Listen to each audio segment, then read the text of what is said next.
Vojvodini, najmanje pošumljenoj regiji Evrope i njenim opštinama, nedostaju šume i poljozaštitni pojasevi. Poljozaštitni pojas smanjuje eroziju, povećava plodnost zemljišta i obezbeđuje sklonište i hranu za divljač.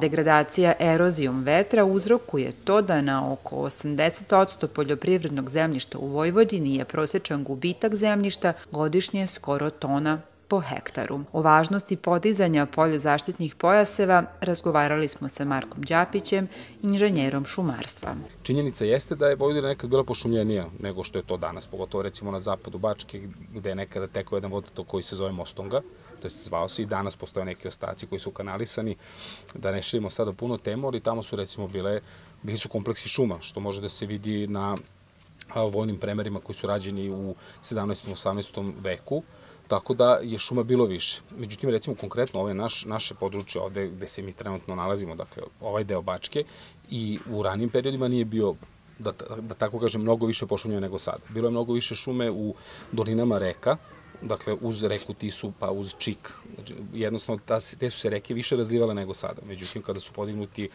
nasipi, više nemamo mogućnost, prosto voda ne dolazi mnogo široko, tu smo zemlju uzorali, i onda imamo samo baš uz samu reku imamo šume, ali nemamo ih više široko kao što smo ih imali nekada, tako da smo i tu, da tako kažemo, umanjili pošumljenost ovog regiona.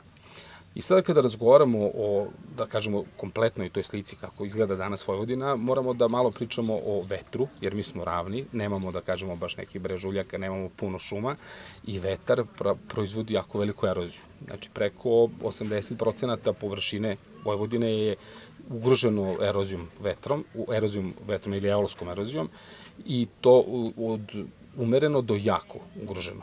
I to je vrlo veliki problem, zato što na jednom hektaru godišnje se izgubi i oko 900 kg najfinijeg, da tako kažem, onog zemljišta, u kom se nalazi i hranljive materije, i prosto onda, da tako kažemo, gubimo đubrivo. Eto, to bi, recimo, neko se bavi poljoprivredom, najbolje razumeo. Znači, ti gubiš ono što ti hrani biljku i onda moraš da stavljaš neko veštačko đubrivo, pošto stanjaka baš više nešto i nemamo mnogo, jer prosto nemamo više toliko stoke. Stočni fond se takođe smanjuje, jer naša poljoprivreda ide u nekom drugom pravcu. Bavimo se više ratarstvom nego stočarstvom.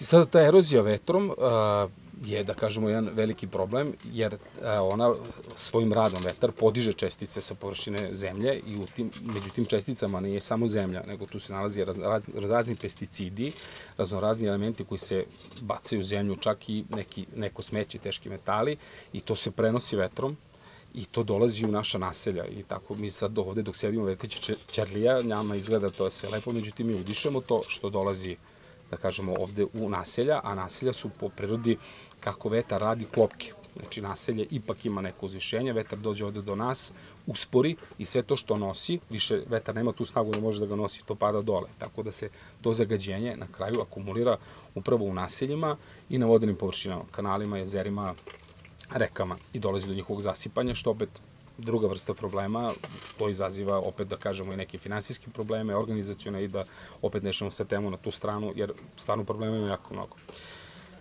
Poljozaštitni pojasevi otprilike predstavljaju odgovor najprirodniji na taj vetar i na tu eolsku eroziju, zato što oni taj vetar usporavaju. I kada su pravilno raspoređeni, to zamislite kao jednu paukovu mrežu po atarima vojvođanskim ili po celoj Vojvodini, gde su oni razmaknuti između sebe po zavisnosti od toga kakvi su, 300, 400, 500 metara, nije bitno, ali oni onda taj vetar usporavaju, ne daju mu dovoljno prostora da se opet, da tako kažemo, zajuri, da dobije snagu, i na taj način ga jednostavno usporavaju i sprečavaju nošenje tih količina, tih čestica. Mislim, erozija će uvek biti. Ne postoji čarobni štapić, znači mi ne možemo to zaustaviti. Jako dugo smo zanemarili sve ovo da bismo sad očekivali da ćemo u narednih 50 godina to rešiti. Ali ako krenemo danas, vidimo kraj. Ali ako ne krenemo, kraj se prosto ne vidi. To je onda negde tamo jako daleko, i pitanje je kako će to sve izgledati. Jer, kako kaže i literatura i naučnici sada, usled ovih klimatskih promjena koje se dešavaju, znači mi živimo u njima, imali smo taj primjer prošle godine, onih velikih oluja koje su polomile silne hektare i desetine hiljada kubika šuma po Vojvodini, tako da su nas još više obešumili i Vojvodine šume sada se trude da to vrate u pređašnje stanje, ali to opet mora da prođe vreme. Prosto je to sada jako veliki problem. Potrebno je kroz podršku i povlastice podsticati privatne vlasnike za podizanje visokog zelenila, naročito u posebno ugroženim oblastima. Mislim da treba zagovarati sredstva, pre svega, da se obezbede da bi se podigli vetrozaštitni pojasevi. Jer Bečej spada u jednu od takođe najnepošumljenijih opština. Znači, naša pošumljenost mislim da oko 1%. Nismo, da kažemo, nepošumljeni kao neke opštine koje imaju čak svega 0,5%, ali i dalje to je malo, prosto malo i treba nam mnogo više. Ali nije stvar, to si sad malo često odlično primetila, nije stvar samo u novcu. Stvar je u radu. Znači, neko time mora jako ozbiljno da se bavi, jer posaditi, kupiti sadnici, posaditi ih, to nije ne pola, nije ni četvrtina posla. Znači, prvo to mora da se posadi pravilno, mora da se posadi tako da prijem bude u dovoljnom procentu. Posle toga vi to morate održavati. Narednih 3, 4 pa i 5 godina, pogotovo sad opet ćemo spomenuti klimatske promene, imamo ove ogromne suše, vi to morate zalivati. Znači, neko se time mora baviti, biti na terenu da vidi, kaže, aha, mora da se zalije, inače ćemo izgubiti to što smo uradili i sav onaj novac što smo uložili prošle, pretprošle i one tamo godine će da nam propadne. Tako da, to je ono što, da kažem, mora da bude i građanski aktivizam, ali i donosioci odluka prosto moraju to da shvate kao jedan problem koji mora da se rešava sistemski.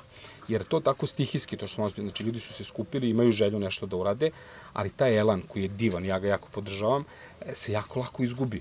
Upravo iz razloga što ja sad uložim neku energiju i sad tu se skupilo nas ne znam koliko, mi smo to posadili i ti vidiš što je lepo zeleno i sledeće godine super, međutim na jesen se nešto desi, to se osuši.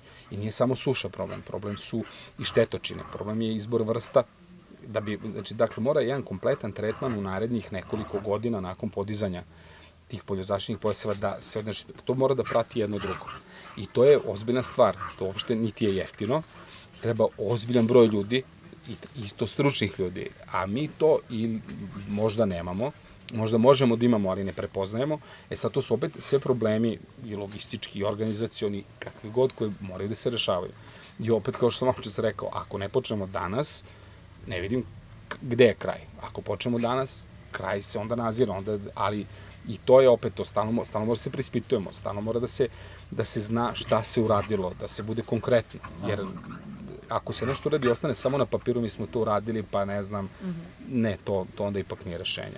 Sada svi putujemo svuda, evo, Mađarska nam je jako blizu, mi smo skoro prošli, da kažemo, celu Mađarsku do Slovačke, kod njih je uz autoputeve relativno jako blizu šuma i pojasevi, znači Mađari su to odlično rešili, to možemo da prepišemo. Kako su to radili? Mislim, ne možemo prepišemo projekat, to je ozbiljna stvar, to moraju da rade stručni ljudi, ali da vidimo kako su oni rešili te neke stvari, kako kod njih može, ovde ne može. Mislim, prosto treba naći način. To jeste jako teško i to u stvari treba zagovarati. Time se treba baviti jako ozbiljno i treba se osnažiti da imaš ljude koji o tome mogu da pričaju, jer stalno se moramo obrazovati. Jer ne vredi da ja dođem i da pričam sa inženjerom saobraćaja, a da ne znam, dakle, deo problematike s kojom se on bavi. Ja kažem, ja hoću drvo, on kaže, vidi druže, ja hoću samo asfalt i da smo tu negde u stalnom u nekoj koliziji, što mi šumari kažemo, ja šumom, a ti drumom. Prosto ne ide tako. Mora da se nađe najmanji taj zajednički činilac i da se to nešto reši. Jer ako su drugi mogli da reše, prosto možemo i mi. A onda kažem, uz atarske puteve, jer atarski putevi su nekategorisani, to su putevi koji su ucrtani u katastarske planove i uz njih je najlakše zato što se na taj način najmanje aktivnih njiva, da tako kažem, uzurpira. I sada, to je opet pitanje, koliko su oni široki. Ja to ne znam, ali obično se priča da je atarski put širok 12 metara, a naši putevi su atarski široki toliko da jedno mogu da se oiđu 2 traktora.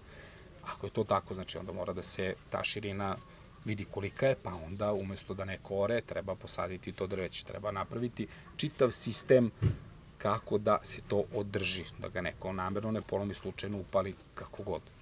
Tako da, to bi u stvari izgledalo kao jedna mreža, dakle, da upravo to uz atarske puteve, uz njive, jer naše njive su obično nekog, da kažem, pravougalnog oblika, i onda uz to kada bi se, i opet ne bi išlo uz svaki atarski put, ne bi išlo uz svaku njivu, mislim, ne bi bila toliko velika uzurpacija, jer po nekim procenama treba 2 do 5% površine da kažem, da se stavi pod vetrozaštitne pojaseve. To opet nije malo.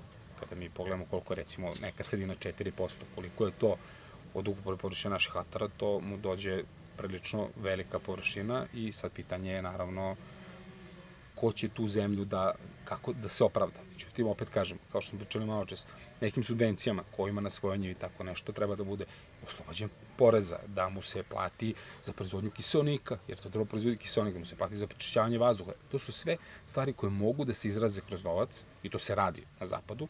I mislim, da li prošle godine postala jedna komisija, jedna grupa pri Ministarstvu poljoprivrede, mislim baš uprava za zemljište koja se bavila tom problematikom. Mislim da takvi pravilnici se pripremaju kod nas. Sada vidjet ćemo kada će biti, da li će ostati samo mrtvo slovo na papiru ili će prosto omogućiti naterati ljudi koji ovde žive da kažu pa čekaj, možda je to način da učinim sebi dobro, da, što kaže, ne izgubim ništa, bar da budem na nuli kada je u pitanju neka proizvodnja poljoprivredna.